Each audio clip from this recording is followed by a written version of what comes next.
Boa noite, prezados tutores presenciais e à distância. Boa noite, caríssimos alunos. Como você já sabe, eu sou o professor João Batista e hoje, dando continuidade à disciplina Mercado de Capitais, vamos trabalhar finanças empresariais nessa nossa quinta teleaula. Eu e o professor Lucas. Boa noite, professor Lucas. Boa noite, professor João, primeiramente. Boa noite a todos os nossos polos, nossos tutores presenciais, sempre nos auxiliando. Boa noite, vocês, alunos que são o objetivo de estarmos aqui. Boa noite, cumprimentando também, professor, os nossos tutores à distância, nossa coordenação, nossa equipe de estúdio, nosso intérprete. A cada um de vocês, boa noite. E estou aqui para auxiliá-los na nossa teleaula 5, no nosso chat, ambiente virtual. Qualquer dúvida, comentário, queremos tornar essa aula bem dinâmica, não é verdade, professor João? Professor, exatamente. Então, nessa quinta teleaula, nós vamos trabalhar finanças empresariais, algumas características, conceitos importantes relacionados ao universo das finanças. Vamos fazer isso estudando 4 tópicos básicos, que são os seguintes. No tópico 1, nós vamos dar uma pincelada geral em finanças empresariais, conceitos introdutórios, características, considerações acerca das teorias, né, que abordam essa temática. Em segundo lugar, vamos discutir com mais profundidade, nós já abordamos esse assunto em algumas teleaulas anteriores, os objetivos da administração financeira, propriamente ditos. No item 3, nós vamos discutir as ações que normalmente a administração financeira implementam para concretizar os objetivos buscados pelas companhias de capital aberto. E vamos fechar a teleaula 5 discutindo as opções de financiamento, investimento, via capitalização de empresas, ok? Então esses serão os nossos, o tema da nossa teleaula de hoje. Nós pretendíamos fazer um vídeo externo, mas o nosso entrevistador não confirmou a entrevista, então nós vamos procurar, na medida do possível, trabalhar os conceitos que nós pretendíamos trabalhar nesse vídeo externo, ok?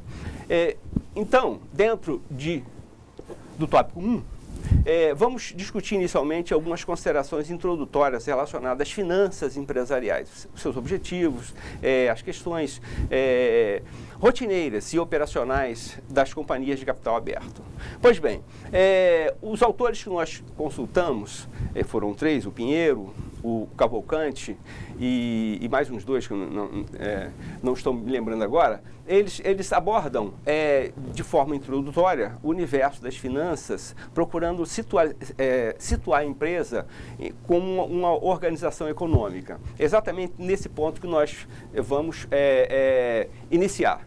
Então, eles colocam dentro desse universo, dessas considerações introdutórias, eles definem a administração financeira da empresa de capital aberto, tendo como principal objetivo aumentar o valor do patrimônio dos acionistas.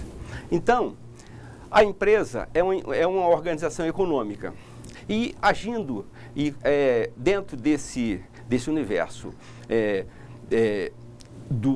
da área econômica, o objetivo que ela busca é maximizar ou aumentar o valor econômico dos acionistas, ok? Então, isso está bem claro nessa parte introdutória da literatura.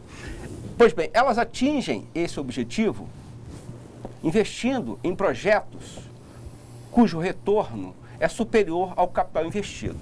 Então, ou seja, as organizações econômicas que são as empresas, elas concretizam esse objetivo de aumentar a riqueza dos acionistas, investindo em projetos cujo retorno seja superior ao capital investido. Isso é o básico.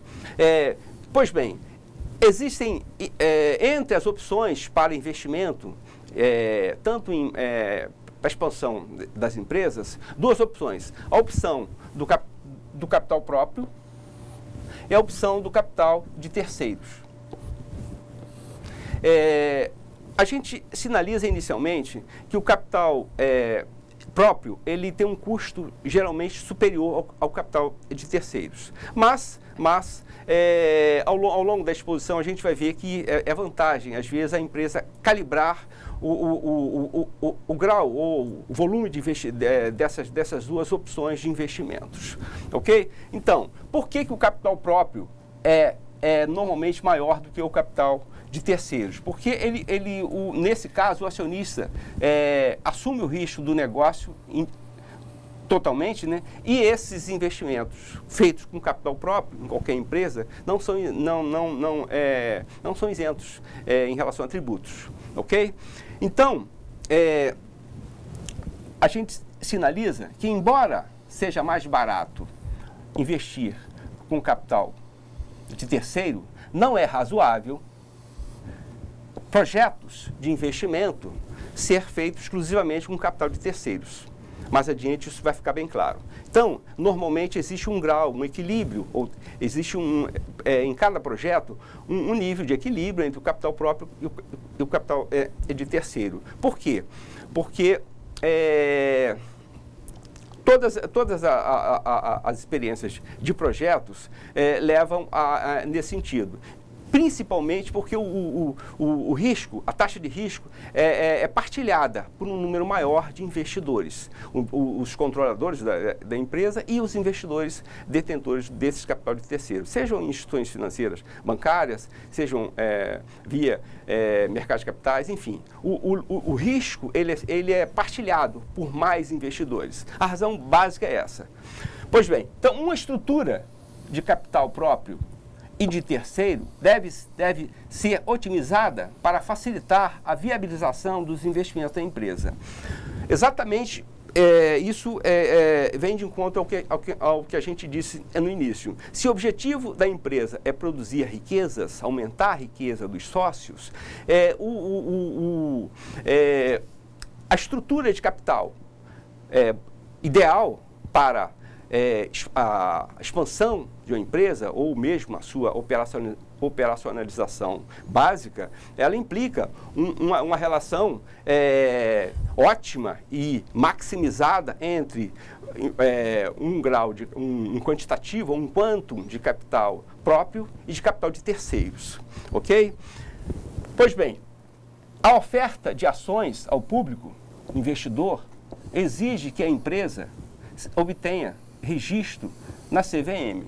Ou seja, esse já seria uma terceira via para financiamento operacional da companhia de capital aberto. Ou seja, o capital próprio, o capital de terceiro que nós colocamos via fundo de investimento ou setor financeiro e o mercado de ações.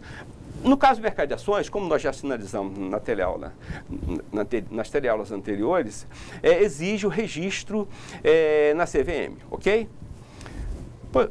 Pois bem, ainda dentro das considerações introdutórias, eu queria frisar isso aí. A empresa de capital aberto, enquanto organização econômica, ela realiza processos, ela contrata pessoas, ela investe capital, ela constrói espaços de maquinários e equipamentos, ela investe em tecnologia, enfim, ela tem uma gama de investimentos que, obviamente, implicam em recursos. Esses recursos, eles, para serem viabilizados e serem operacionalizados, precisam dessas fontes de financiamento que nós sinalizamos. O capital próprio, o capital de terceiro e o capital via mercado de capitais, ok? Nós sinalizamos aqui as vantagens de uma empresa de capital aberto. Ou seja, a empresa normalmente quando abre o seu capital, ela passa por um processo que nós estudamos na teleaula anterior, de adaptação societária, custos de manutenção e de inscrição em vários órgãos, taxas, enfim, ela se torna mais onerosa. Mas, em compensação, existem N vantagens que torna a empresa de capital aberto com potencial de expansão e de crescimento e, obviamente, com um custo de produção menor em relação a empresas de capital fechado. Então, nós sinalizamos aqui algumas vantagens para essa terceira via de investimentos, que são as seguintes. A empresa amplia, uma empresa de capital aberto, amplia a sua capacidade de financiar. Ou seja, de 2 para 3 opções e uma terceira opção bastante rica. Ocorre a divisão do risco do negócio com os demais sócios. Ou seja, o risco passa a ser dividido com os acionistas controladores, com algumas instituições financeiras e também com os acionistas investidores em bolsa. Então, o risco aí já está mais, eu diria, subdividido no mercado. Criação de liquidez para o patrimônio dos acionistas. Esse terceiro item é interessante porque os acionistas controladores e os acionistas originais da empresa, eles detêm as ações, as primeiras ações que a empresa emitiu quando abriu o seu capital. Mas essas ações, ao acessar o mercado de capital, a possibilidade dessas ações serem convertidas em moeda traz liquidez para esses acionistas. E, obviamente, isso reflete positivamente no mercado, né? Então, é exatamente isso que eu e o professor Lucas estamos colocando. Criação de liquidez para o patrimônio dos acionistas. A abertura de capital traz essa vantagem. Uma quarta vantagem é o aumento da capacidade de a empresa se endividar. Essa capacidade é interessante porque a empresa de capital aberto, ela tem crédito, uma possibilidade de alavancagem muito maior no mercado. Significa que ela pode se endividar, ela pode medir o grau de endividamento e existe, como eu disse no início, um grau ideal de endividamento que a empresa deve operar. Ela não pode ir além desse nível, nem ficar aquém, como a gente viu que o custo do capital próprio ele é maior. Enfim, é mais tributado, etc. Então, existe um nível que a administração financeira vai buscar, um nível de equilíbrio entre essas três fontes de financiamento. Ok? Uma quinta vantagem é a consolidação da imagem institucional da empresa. Isso é bem visível, ou seja, uma empresa, quando abre o seu capital, ela se mostra para o mercado, ela se torna transparente, passa a ter N obrigações que antes não tinha. Então, a imagem dela, por consequência, fica institucionalizada no mercado. Não só no mercado de capitais, mas também no mercado onde ela atua, no segmento de mercado, no nicho de mercado onde ela atua, vendendo, comercializando os seus produtos. Então, a imagem institucional da empresa é importante e a gente sabe o quanto é importante determinadas marcas que atuam no mercado, entre outras vantagens. Professor Lucas, algum questionamento em relação a esse tópico inicial que nós abordamos? Não, professor, até agora os alunos estão tranquilos, atentos. Beleza. Okay. Pode continuar, professor. Ok. Então, vamos seguir, então, ainda dentro de considerações introdutórias. Veja que esse universo de finanças empresariais é bem amplo. A gente pincelou algumas questões que são fundamentais para qualquer empresa. Porque a empresa, como eu disse, é uma organização econômica. Existem regras para todas elas, mas a atividade que cada um opera, os processos que cada uma desenvolve, a expertise que cada uma constrói, tudo isso vai variando, dependendo de cada uma empresa, do setor onde atua, enfim, do mercado onde ela opera, né? Então, nós analisamos aqui alguns princípios básicos de governança corporativa relacionada à empresa de capital aberto, obviamente, né? Então, tratamento equânime de todos os investidores. Isso passa a ser uma obrigação por ocasião da abertura de capital. Nós vimos isso na teleaula anterior. As empresas, após abrir o seu capital, passam a ter a obrigatoriedade da transparência, exatamente o que nós estamos colocando. Essa transparência possibilita esse tratamento igualitário ou equânime entre todos os acionistas, desde os maiores até os menores, os acionistas minoritários. Ok? O respeito ao direito dos acionistas também é um item importante. Ou seja, uma vez definido no Estatuto da Companhia e na Assembleia, nas suas Assembleias Gerais, os direitos a serem cumpridos com os acionistas ao longo de um determinado período, esses direitos têm que ser cumpridos rigorosamente. Isso é uma exigência de mercado, né? Do mercado e dos órgãos fiscalizadores, que no caso é a CVM.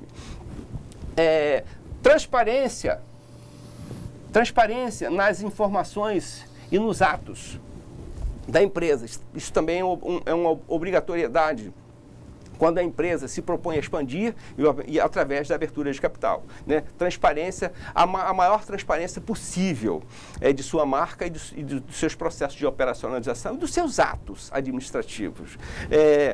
Política de disclosure também é uma política definida que tenha esse objetivo. Essa política, essa atividade, esse setor das companhias abertas tem a função de fornecer informações a todos os investidores, a todos os interessados. Então é um órgão, é como se fosse um setor de relações públicas da empresa institucionalizado, criado para responder dúvidas dos acionistas potenciais e efetivos, né? Todo tipo de pergunta, fornecimento de balancetes, informações gerais relacionadas à empresa, esse setor da empresa tem essa função. Isso a literatura chama de política de disclosure. Por último, uma definição clara da responsabilidade dos administradores. Sim, isso é muito importante, porque naquela estrutura, naquela pirâmide que o professor Lucas explicou muito bem, hierárquica, né? A empresa é uma instituição econômica, hierárquica, as ordens partem, tem um nível. Eu até acrescentei embaixo, as decisões estratégicas são tomadas no topo da pirâmide, as decisões operacionais são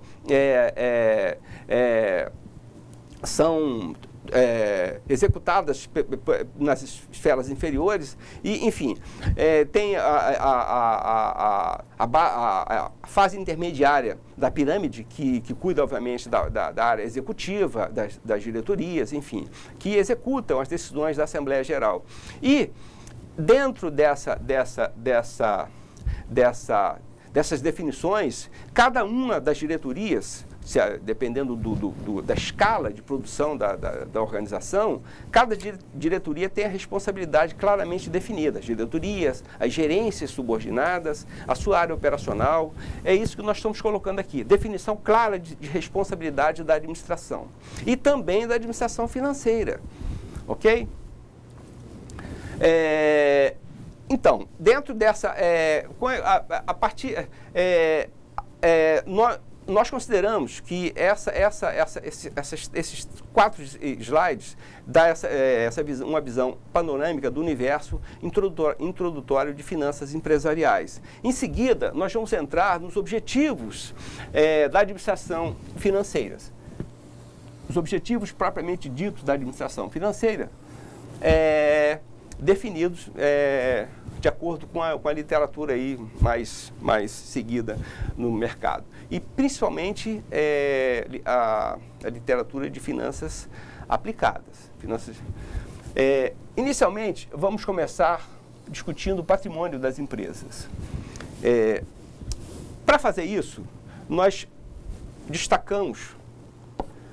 temos que entrar numa discussão propriamente contábil. Então, a título de exemplo, nós colocamos que, por exemplo, isso é um exemplo prático, o ativo de uma empresa, ele varia de acordo de empresa para empresa, de organização para organização. Então, nós colocamos aqui, por exemplo, esse exemplo prático, o ativo circulante em torno de 25%. do ativo dessa empresa. O ativo permanente em torno de 50%, o realizável em torno de 30%. O passivo dessa empresa, ou melhor, os passivos, o patrimônio líquido em torno de 25% e obrigações em torno de 75%. Esse exemplo prático mostra uma empresa em fase de expansão, recém-entrada na Bolsa. Veja que o percentual de obrigações dela está muito acima do percentual do patrimônio. É uma empresa que tem obrigações numa escala interessante. Obviamente que quando ela entrar num processo de retorno, em forma de lucros, né? Obviamente, isso aqui tende a se inverter. Obviamente, esse realizável aqui tende, o ativo circulante pode aumentar, mas varia de empresa para empresa. É apenas um exemplo ilustrativo do patrimônio de uma empresa, que sempre é constituído pelo ativo e pelo passivo, que pode variar. Em função desses percentuais, a gente identifica se a empresa é sadia, ou se a empresa tem perspectivas de crescimento, enfim, se ela está alavancada. É apenas um exemplo ilustrativo que mostra o ativo e o passivo de uma empresa determinada. Recursos das empresas são variados. Nós destacamos aí os vários recursos a partir daquela visão de ativo e passivo, que não tem, a gente vai destacar alguns conceitos importantes relacionados ao ativo. O primeiro deles, o ativo circulante, nós temos que conceituá-lo. São as chamadas disponibilidades financeiras. As disponibilidades financeiras são o caixa, depósitos bancários à vista, títulos, duplicatas a receber, estoques. Então, o ativo circulante é basicamente esses itens. Dentro do ativo, a gente tem também o ativo realizável a longo prazo, ou seja, outros créditos a receber, além dessas duplicatas a receber. Normalmente, duplicatas a receber tem um universo de 12 meses. Além disso, por isso nós analisamos aqui a longo prazo, porque são outros créditos a receber, por exemplo, a longo prazo, duplicatas com um prazo maior de recebimento. Dentro do ativo, a gente destaca ainda o ativo permanente. Por exemplo, espaço de recurso, edificações, instalações, meios de transporte, os recursos técnicos, máquinas, equipamentos, tecnologia, os recursos financeiros, os capitais, que é o nosso tema mais importante. Nós vamos afunilar, obviamente, nesse item, recursos financeiros. E os recursos intangíveis, que são os chamados goodwill, marcas, patentes, fundos de comércio e outros nomes. A gente destacou esse ativo intangível, que ele é muito importante na idade contemporânea, no caso de várias grandes companhias. Vamos defini-lo. O goodwill são, conjunto de bens de uma empresa de difícil contabilização, que adicionam valor econômico aos ativos sem serem reconhecidos nos lançamentos contábeis. Ainda não ficou claro. Bens representativos de goodwill: terrenos, marcas e patentes, P&D, pesquisa e desenvolvimento, também é importante, localização geográfica, habilidade gerencial, condições monopolistas de operação, legislação favorável, liquidez acionária, pulverização de ações, etc.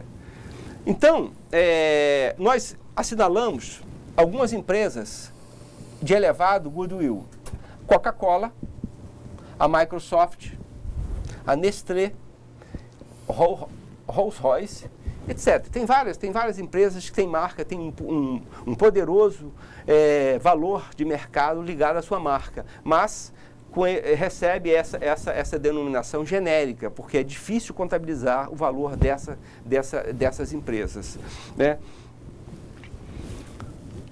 Dentro de objetivos, recurso dos sócios é muito importante. Recurso dos sócios. Eu vou localizar aqui.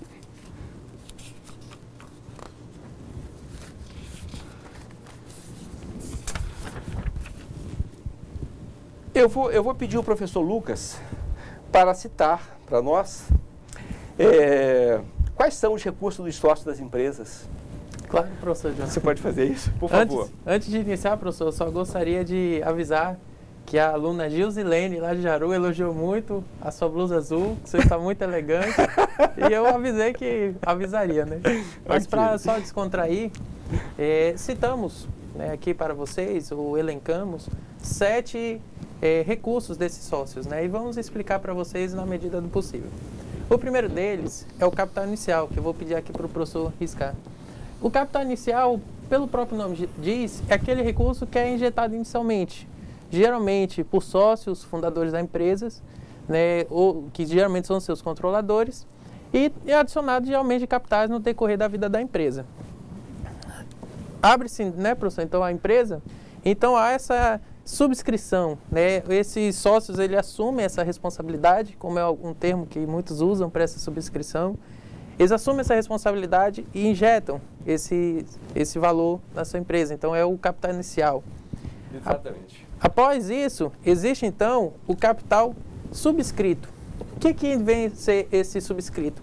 É o valor ou o capital que ele se compromete a integralizar, a injetar, então, na sua empresa durante o tempo e o prazo estabelecido em Assembleia Geral. Então, ele assume essa responsabilidade de integralizar esses valores. Vamos, então, professor, que seria, então, o capital integralizado. Ele assumiu um compromisso, professor João. Então, agora, ele começa a integralizar, né? É o dinheiro que foi efetivamente ingressado na empresa pelos sócios.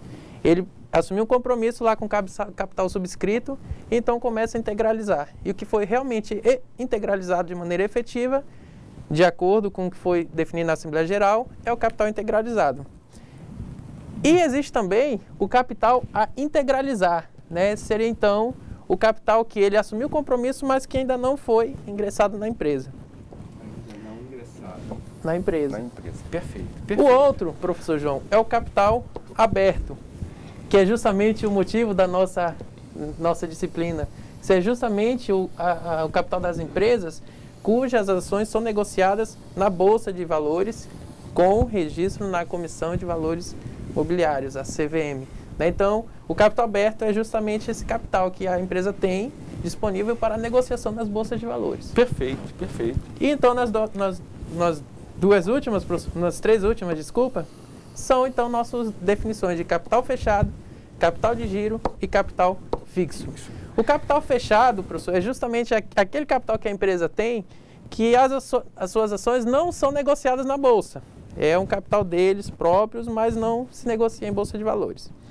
Já o capital de giro é justamente o capital que ele obtém na própria empresa ou instituição financeira, destinado a financiar os seus gastos durante o ciclo produtivo dos bens e serviços à venda.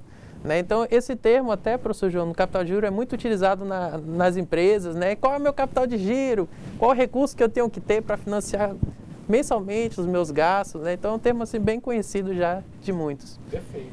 E por último, então, professor, temos o capital fixo, que é o capital aplicado em máquinas, equipamentos e instalações que fazem parte do ativo permanente.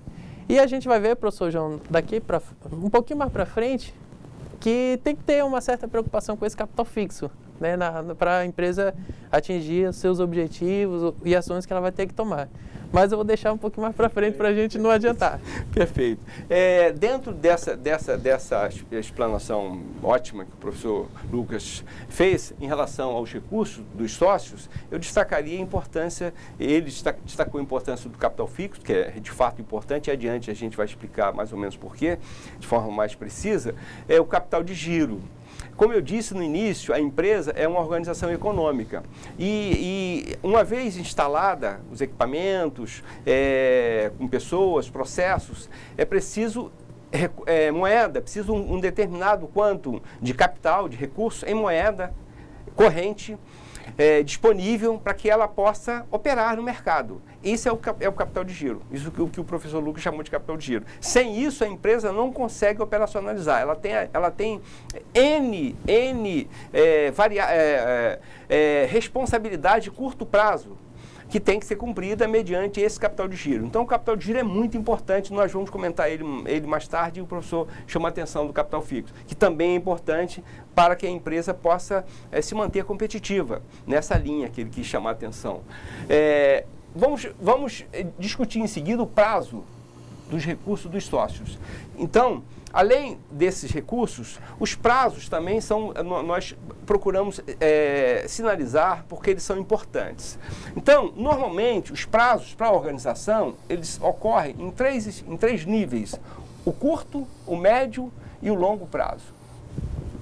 O curto prazo, normalmente, financiam vendas e estoques, etc. Ou seja, atividades rotineiras, operacionais da empresa. O médio prazo estão voltados para o financiamento de atualizações tecnológicas da empresa, um pouco na linha do que o professor chamou atenção. O parque produtivo, as instalações da empresa têm que estar frequentemente atualizadas, com as últimas tecnologias, senão a empresa perde competitividade, né? Então, isso é feito no médio prazo.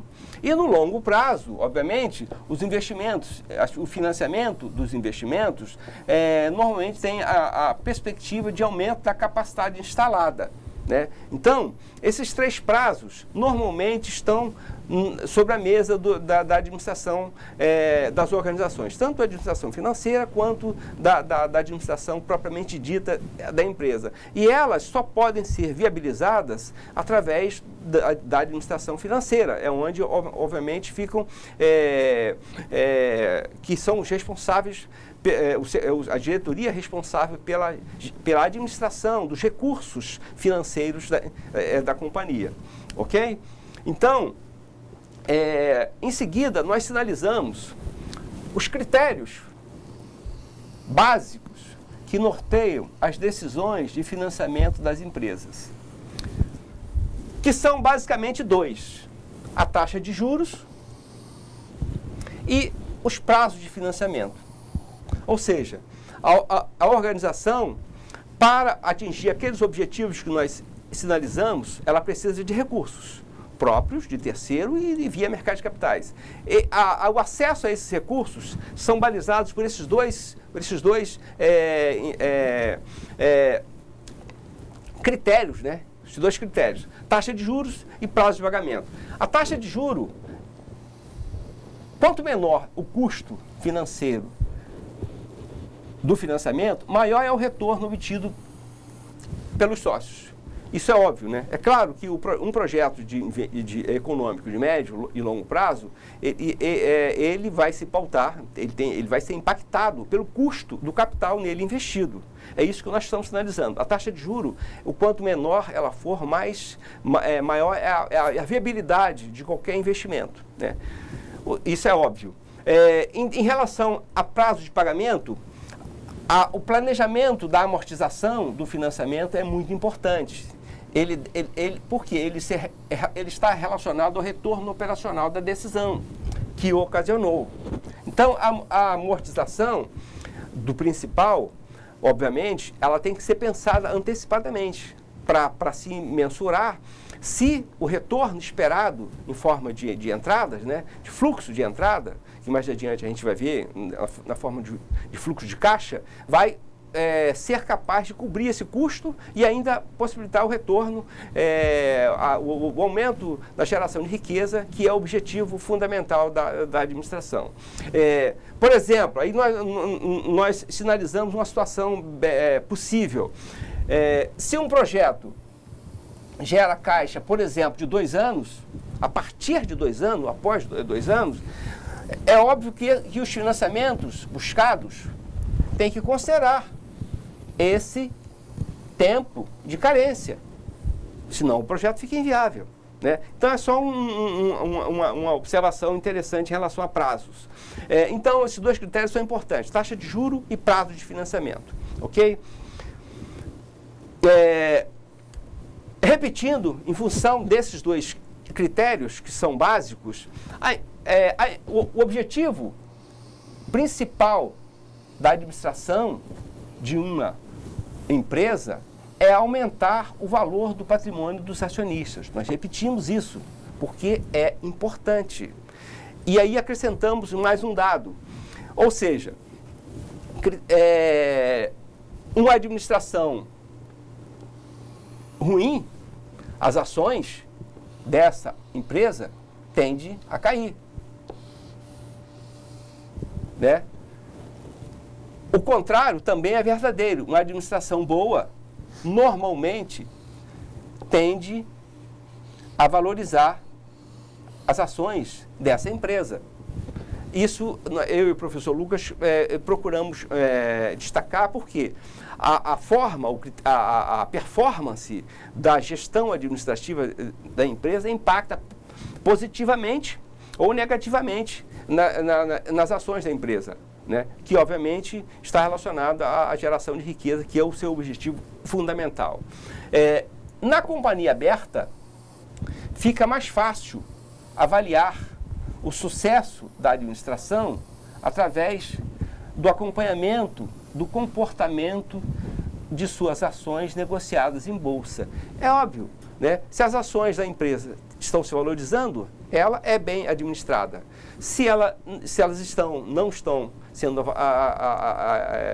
valorizadas, o contrário. É um parâmetro interessante e nós sinalizamos como uma das vantagens de uma empresa de capital aberto, né? Funções do fluxo de caixa. Ainda dentro de objetivos da administração. O fluxo de caixa é o instrumento mais utilizado, né, para se planejar e principalmente para tomar a decisão no que investir, como investir, né, e definições de prazo, escolhas da melhor opção, do melhor projeto. Então, isso, ou seja, as modernas práticas de administração colocam à disposição dos gestores de empresas a técnica do fluxo de caixa descontado, operacional e do acionista. Por quê? Trata-se do principal instrumento contábil que possibilita ao acionista visualizar constantemente qual o valor de mercado da empresa da qual ele é sócio. Somente através do fluxo de caixa é possível ele ver isso. O fluxo de caixa, existem vários... ele pode ser um instrumento contábil versátil, que possibilita o investidor visualizar a empresa de diversos ângulos. Essa formulinha aqui ela é muito usada. Por exemplo, o valor da empresa ele pode ser calculado pela somatória, né? Somatória do fluxo de caixa livre, né, projetado no período que se quer analisar, 1 ano, 2 anos, 3 anos, depende do projeto, sobre o fluxo de caixa, o somatório da média ponderada do custo desse fluxo de caixa, dentro desse período considerado. Então, que é esse item aqui, essa sigla em inglês, né? Ou seja, a média ponderada do custo do capital. Isso dá o fluxo de caixa do período. O acionista, antes de investir na empresa, antes de comprar as ações da empresa, ele calcula, ele joga o valor que ele quer investir e calcula o valor, o valor de mercado dessa empresa, através do fluxo de caixa. Existem outros critérios que eu queria só sinalizar, é o chamado payback. Payback simples e descontado também é interessante, possibilita ao empresário ver, por exemplo, o tempo que ele terá, em quantos anos ele terá recuperado o capital que ele investe. Ele calcula isso através do payback, que nós não sinalizamos porque é um cálculo mais complexo ainda do que o fluxo de caixa. Ele pode ver também, utilizar o fluxo de caixa, por exemplo, através do VPL. Ou seja, ele projeta o fluxo de caixa para 3 anos, calcula quanto a empresa vai faturar até lá e pega esse valor projetado para 3 anos, 4 anos, 5 anos, depende do projeto, e traz ele para o presente, descontado. É o que a gente chama de valor presente líquido, que também pode ser simples e descontado. E por último, tem um outro critério também que permite a utilização do fluxo de caixa, que é a chamada TIR, a taxa interna de retorno de cada projeto. Você, através do fluxo de caixa, você pode também calcular a taxa interna de retorno do projeto durante o período que ele será executado. E aí, com base em parâmetros que a literatura fornece, você pode ver, ou permite ao investidor ver, se esse projeto é interessante, se ele tem potencialidade de retornos positivos ou não. Então, são instrumentos que normalmente a literatura utiliza. Nós colocamos apenas o fluxo de caixa porque ele é uma fórmula mais simples. Um exemplo prático, por exemplo, nós escolhemos entre os 10, esse nos pareceu o mais simples. Eu vou destacar os tópicos, as questões que nós achamos interessante destacar. Um diretor executivo tem diante de si, por exemplo, as seguintes informações elaboradas por um técnico de finanças. Um fluxo de caixa projetado para os próximos anos de R$1.000 por ano. Bom, significa que essa empresa, segundo as projeções, de pagamento de suas, segundo as projeções, após o pagamento de suas obrigações operacionais e desses seus financiamentos, principal mais juros, um superávit de caixa de R$1.000 ano, em regime de perpetuidade no exercício de suas atividades operacionais básicas. Pois bem, essa é a informação que o acionista tem. Ele vai investir nesse projeto se ele detectar, por exemplo, um retorno em torno de 10% ao ano. Por que 10%? É muito simples. Porque no mercado, por exemplo, na poupança, ele terá um retorno de 6%. Então, ele quer no mínimo 10%, por quê? O risco, ao aplicar o seu capital nesse negócio, ele espera obter um prêmio além do que a poupança lhe possibilita. Então, exatamente o que nós colocamos ali, ele poderia obter o retorno de 6% ao ano aplicando em títulos, por exemplo, de renda fixa, de primeira linha. A diferença de 4% é o risco do negócio, que ele, obviamente, é o prêmio que ele espera obter durante um determinado após esse projeto ser exitoso. É claro que esse será um retorno interessante, por exemplo, se ele tiver 5 anos. Então, permite a ele, inclusive, calcular quanto ele vai faturar por ano, através dessa formulinha aqui. O valor do negócio é o fluxo de caixa anual que ele tem projetado através de um técnico em finanças, obviamente, sobre a taxa que ele espera ter, que dá um retorno de 10 mil por ano. É um investimento interessante porque é bem acima do que a renda fixa lhe possibilita. Provavelmente, esse investidor fará esse investimento. E porque o retorno é interessante. E se o objetivo dele é maximizar a riqueza, obviamente ele vai fazer, ele pode optar por essa opção. Os números mostram um retorno positivo, né? Então, esse exemplo prático nos possibilita ver essa aplicação do fluxo de caixa como um instrumento de operacionalização, de escolha de investimento. Projeção do fluxo de caixa. A projeção do fluxo de caixa, num futuro definido, em análise financeira de empresa, trazendo o fluxo de caixa projetado para o valor presente, possibilita visualizar o valor da empresa, como eu comentei anteriormente. Este método é utilizado para estimar a atratividade de uma oportunidade de investimento, exatamente como eu sinalizei. Nós destacamos a condição de perpetuidade. O que é isso? O conceito disso. Condição da obrigação de não resgatar o título, emitida em prazo de vencimento, mas com pagamento periódico constante de juros. Eu vou sinalizar os investimentos.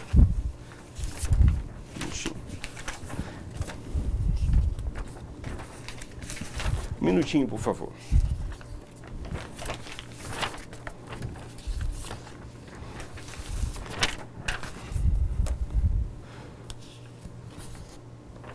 Ok.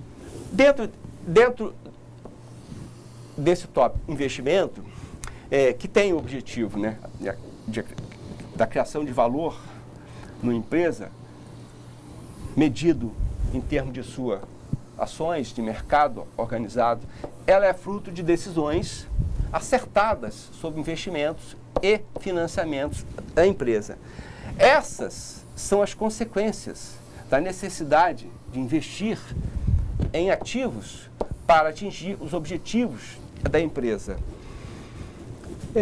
Eu pediria ao professor Lucas para fazer alguma parte. Você poderia dizer, professor, de forma bem breve, o nosso tempo está meio apertado. Claro.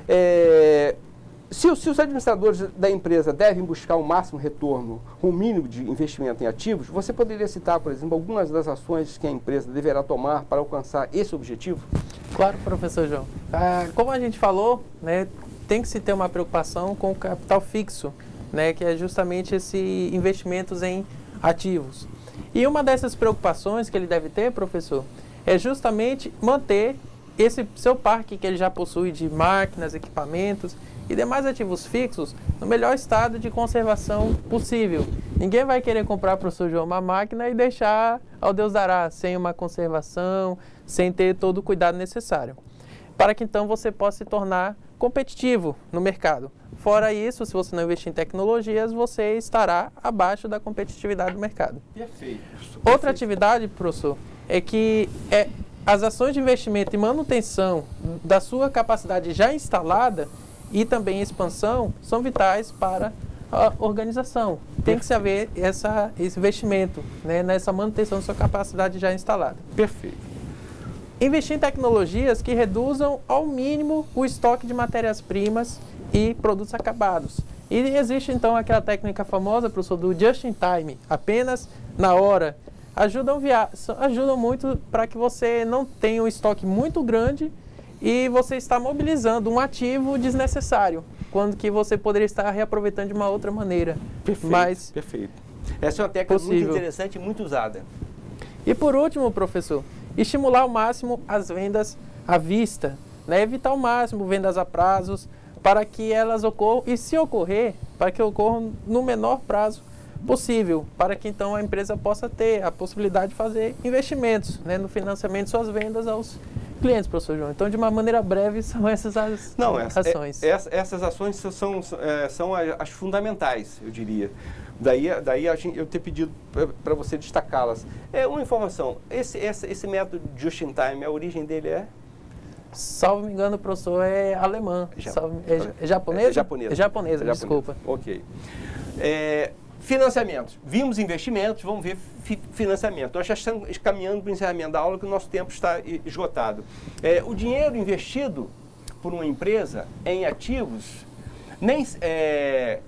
tem sempre a origem, uma origem, e pode ser financiado de 3 formas, que nós destacamos, né? Já o curto prazo, o longo prazo e o capital próprio.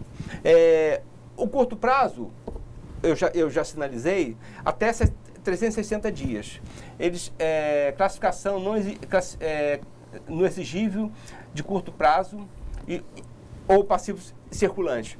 Longo prazo superior a 360 dias, classificação dentro do exigível de longo prazo. E o capital próprio sem prazo, classificação como passivo não exigível.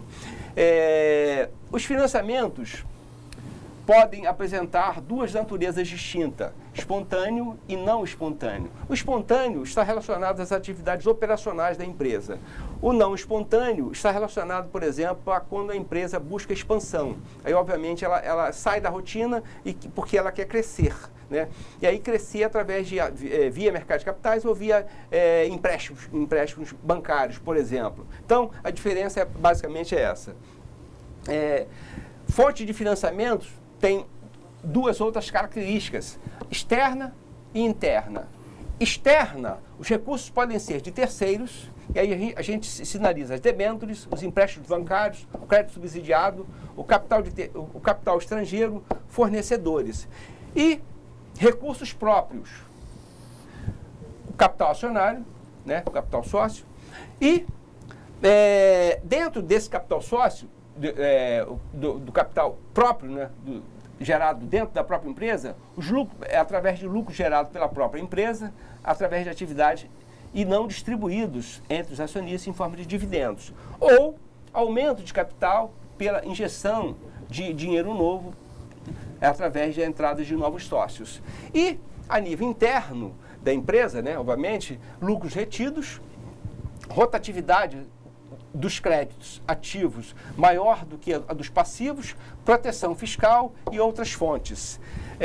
Financiamento externo e interno, o básico é isso. No balanço patrimonial, os recursos próprios classificam-se dentro do patrimônio líquido. A distinção entre o capital próprio e as demais fontes de financiamento mostra que os financiamentos de curto e longo prazos deverão ser compulsoriamente, destaco, pagos, independentemente de a empresa obter lucro ou não. Já o capital próprio tem sua remuneração vinculada aos resultados da empresa. Se a empresa opera com prejuízo, os sócios não recebem dividendos e os preços de suas ações caem. Caso contrário, eles recebem dividendos elevados e as suas ações são valorizadas. Então, nós sinalizamos aqui, mais uma vez, algumas contas do ativo. O circulante, o permanente, o passivo, o circulante e o patrimônio líquido. Sempre toda empresa faz esse acompanhamento. Ainda dentro de ações, os administradores devem agir no sentido de obter o máximo retorno com um mínimo custo de capital.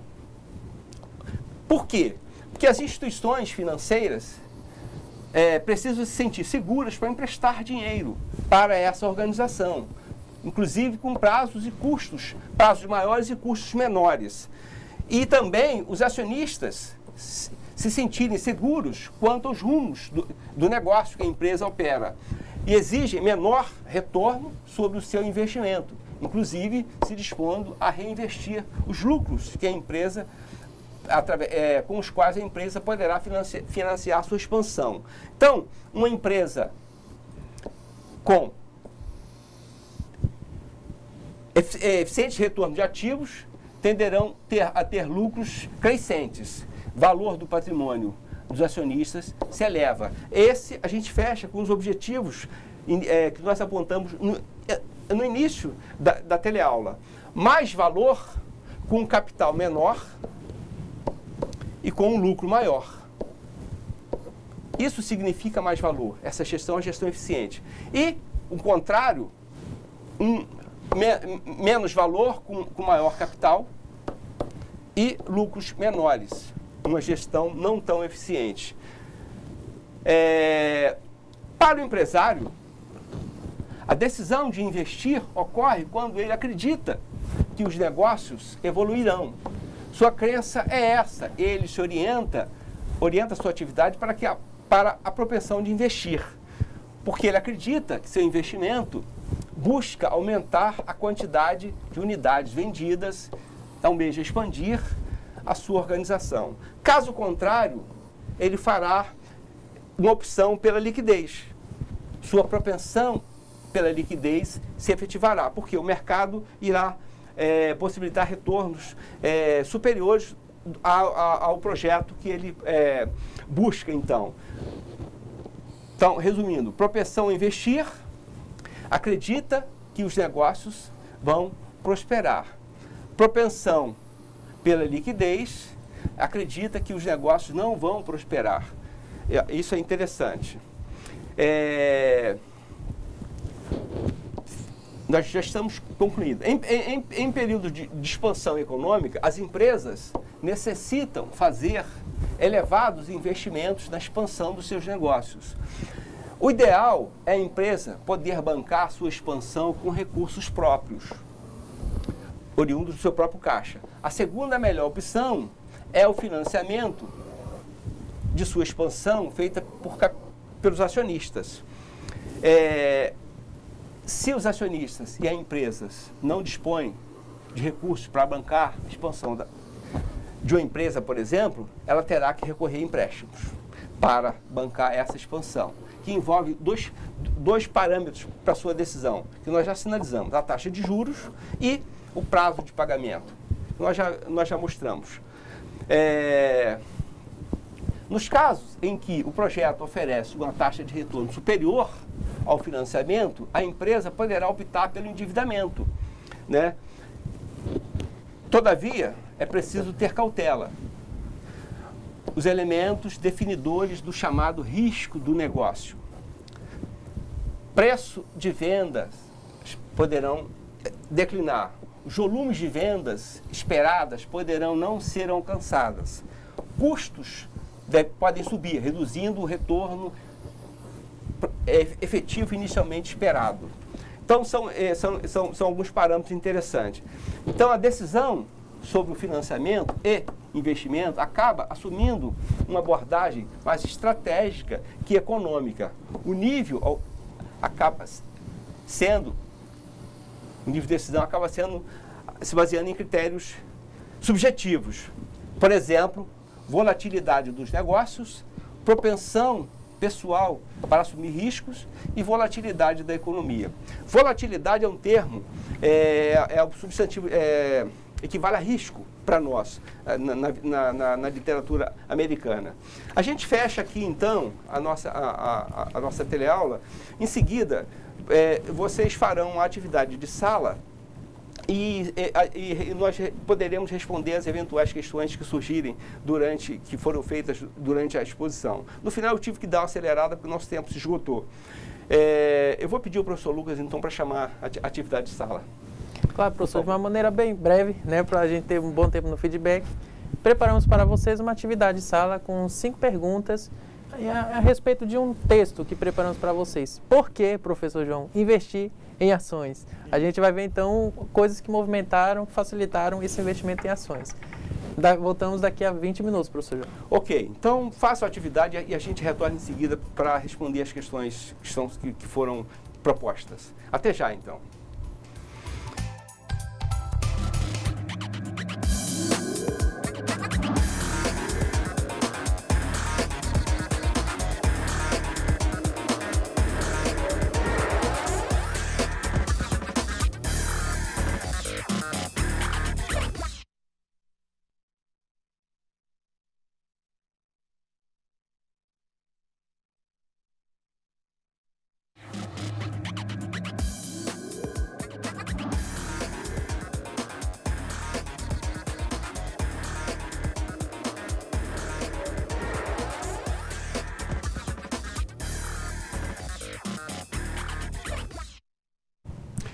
Ok, prezados alunos, estamos de volta para dar continuidade às resoluções da tarefa proposta. O nosso tempo está um pouco apertado, vamos direto às questões. Vamos à primeira questão. Vocês leram o texto é um pouco longo, mas ele é bem objetivo, né, de acordo com as perguntas. O professor Lucas vai responder a 1 e a 2, eu vou responder as demais. A questão 1. De acordo com o texto, que fato econômico fazia com que o investimento em renda fixa superasse todas as demais opções de investimento na economia brasileira? Professor, por favor. Claro, professor João.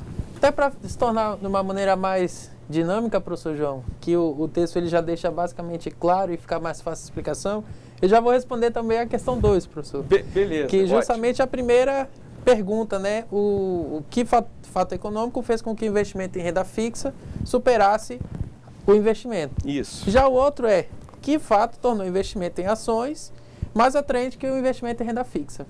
E o nosso texto, professor João, vai mostrar justamente que uma palavra-chave é esse fato econômico, é o câmbio. Até o texto vai lá mostrar, que o professor João que vai estar mostrando, até 94, 99, o câmbio fixo ele foi o paraíso dos aplicadores, né, nessa modalidade de renda fixa.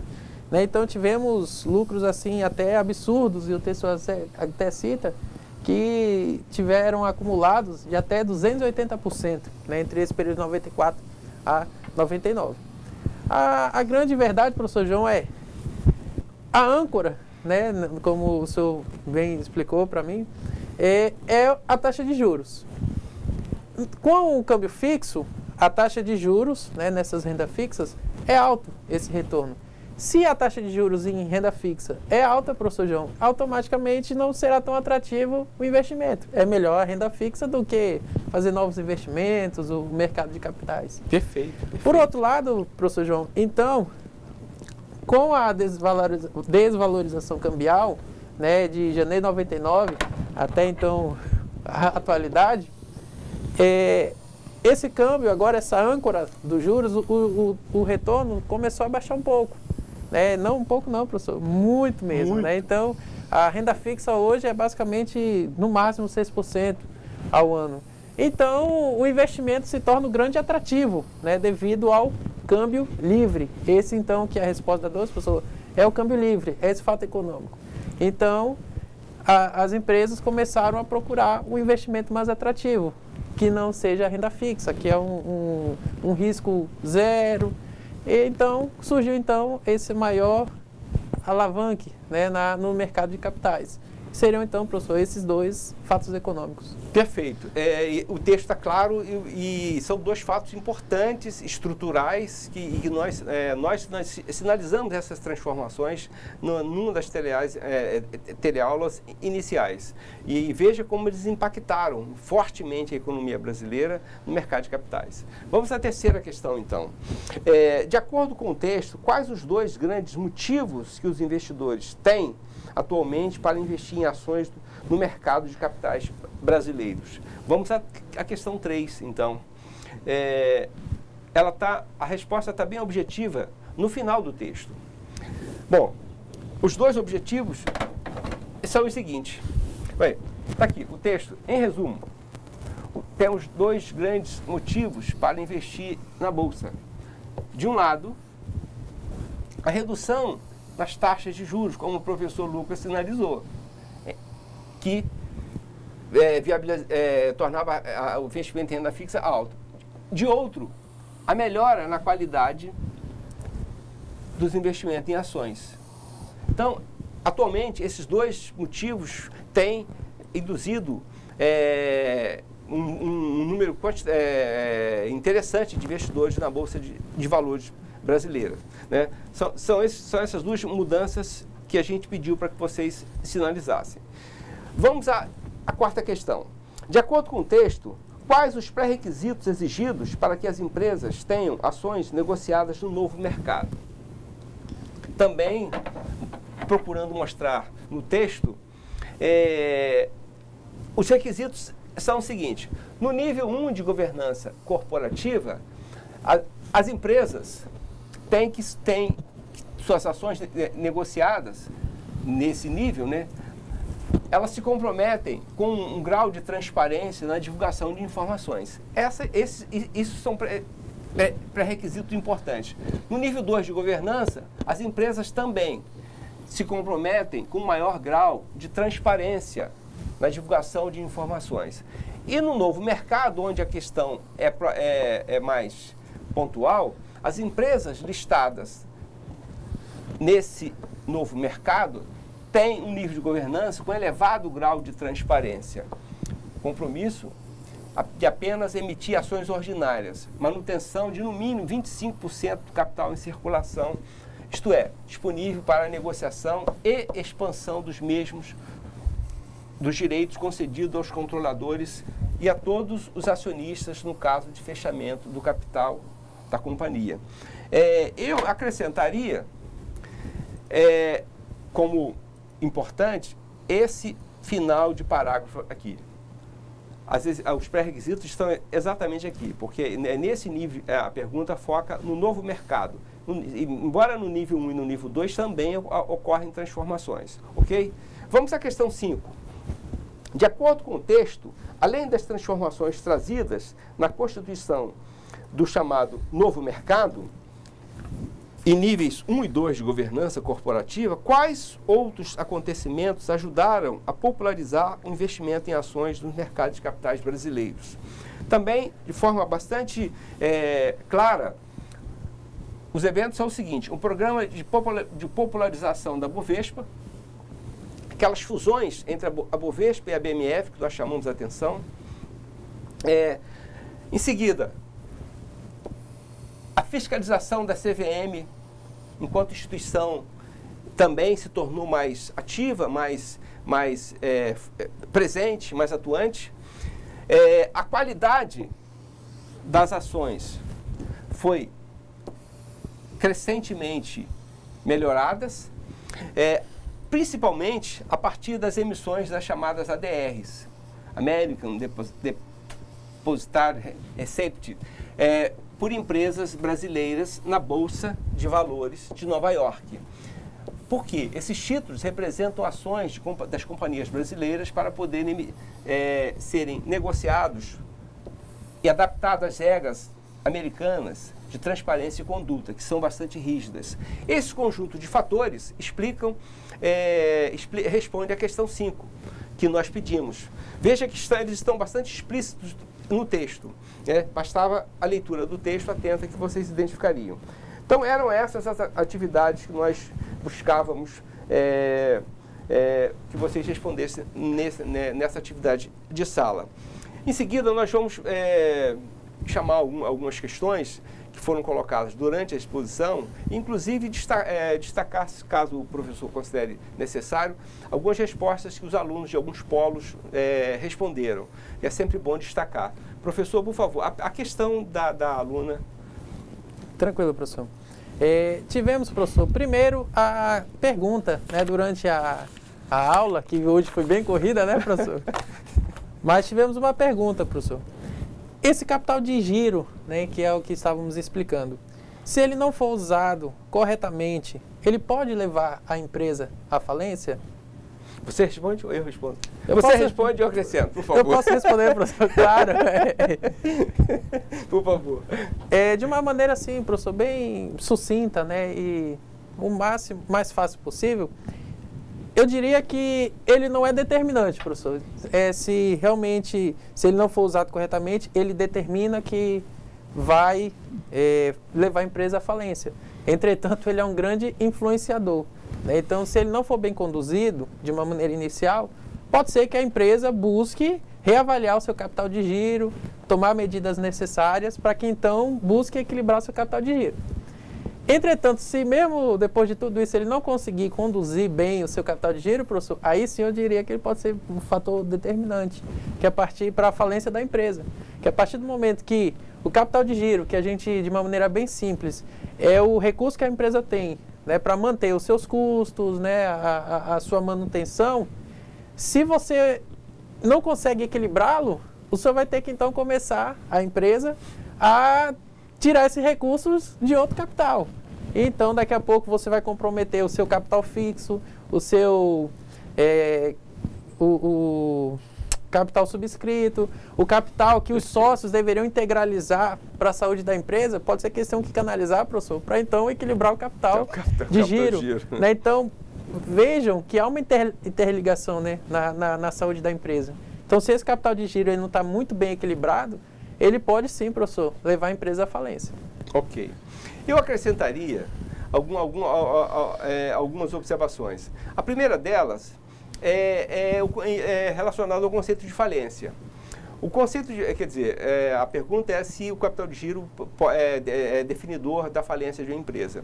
Então, a falência de uma empresa, na verdade, ela é solicitada por terceiro, normalmente. E isso acontece consequência, né, de um não pagamento, por exemplo, de um valor devido pela empresa. Então, por exemplo, a empresa comprou maquinários e o capital de giro, como nós dissemos, a função dele é financiar o giro, é financiar o ciclo produtivo da empresa. Esse ciclo produtivo, como nós sinalizamos, ele tem um custo alto. E ele é um custo que vai em cascata, ele vai acontecendo ao longo do processo produtivo. Então, essa máquina, por exemplo, esse maquinário ou qualquer outro custo que a empresa incorreu, se ele não for honrado na data pactuada pelo capital de giro, a empresa credora pode entrar com um pedido de... Primeiro protesta o título, uma ou duas vezes, depois a legislação determina, a partir de um determinado ponto de protesto, ela pode sim pedir a falência da empresa não pagadora em consequência do não pagamento do capital de giro. Enfim, então a empresa, ela teria, obviamente, que cumprir, honrar os compromissos que foram pactuados para gerenciar, da gestão do ciclo produtivo. E isso é bancado pelo capital de giro. Caso esse capital de giro falte, ou ela consegue buscar esse capital nas fontes que o professor Lucas sinalizou, ou ela pode sim ser pedida a falência, como ele, assim, por sinal, sinalizou que sim. A outra questão que eu queria sinalizar é que o capital de giro, ele na verdade, de todos os capitais que o professor sinalizou naquela relação importante que envolvia os recursos da empresa, o capital de giro, ele é o combustível, digamos assim, é o fluxo que permite a empresa funcionar. Ou seja, a empresa tem custo diário, que vão desde o cafezinho, né? O cafezinho dos funcionários, a manutenção das instalações, né? Sanitárias, enfim, da empresa, a limpeza, enfim, desde o cafezinho até a atividade operacional da empresa. É bancada pelo capital de giro. Então, é um dinheiro que não pode sair do caixa. Ele tem que estar à disposição, sim, senão a empresa incorre em problemas sérios. Então, eu queria chamar a atenção desse papel que o capital de giro tem no ciclo produtivo. A pergunta, por sinal, é muito interessante. O capital de giro é um item importante e nós sinalizamos que ele seria, nós voltaríamos a ele mais adiante. Professor, mais alguma pergunta? Não, professor, por enquanto, não. Apenas elogiar, professor, aqui a nossa tutora Silene, Maria Pogeri de Almeida, lá de Cerejeiras, falou que eles fizeram uma dinâmica, né, nessa atividade.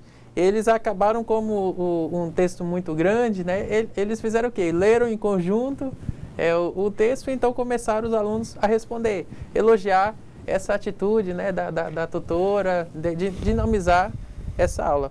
E elogiar, professor, eu não poderia deixar de elogiar, então, o nosso polo de Jaru, que hoje foram bem efetivos na nossa participação do nosso ambiente virtual, né? Então, sempre fizeram intervenções, comentários. Elogiar, professor, porque realmente eles ajudaram muito a nossa teleaula de hoje. Perfeito. Nós temos um tempinho, quer destacar alguma resposta dele? Porque nós sinalizamos no texto algum item interessante, porque a participação dos alunos no nosso feedback é fundamental, é isso que nós buscamos. Nós estamos com um tempo apertado e essa chamada da importância da participação dos polos na atividade de sala, por exemplo, essa dinâmica de grupo que o professor sinalizou, ela é extremamente interessante e deve ser estimulada. Nós queremos sugerir que os demais polos adotem a mesma tática, né, para resolver os exercícios que sempre que a gente propõe, e porque dinamiza, facilita o conhecimento e as respostas são sempre mais precisas, porque mais cabeças juntas pensam melhor que uma, obviamente. Então, sempre, parabéns pelo grupo de Jaru. Professor, nós estamos com o nosso tempo encerrado. Vamos, por favor, suas considerações finais. Claro, professor. Eu só gostaria de lembrar aos nossos alunos que hoje é a nossa 5ª teleaula. Semana que vem será a nossa aula de revisão. A gente reforça, professor, que a aula 1 e 4 são fundamentais para essa nossa prova. Então, semana que vem, professor, teremos então a nossa avaliação regular. E no demais, professor, mais uma vez foi um prazer estar aqui com o senhor na nossa aula. Um prazer estar aqui no ambiente virtual com os nossos alunos, nossos tutores presenciais à distância, nossa coordenadora aqui que estava online. Enfim, professor, esperamos ter tornado a aula o mais claro possível. Mais claro possível. Ok, professor, eu agradeço faço minhas as suas palavras, é sempre prazeroso, não só a aula, mas a preparação da aula, a gente aprende muito, né?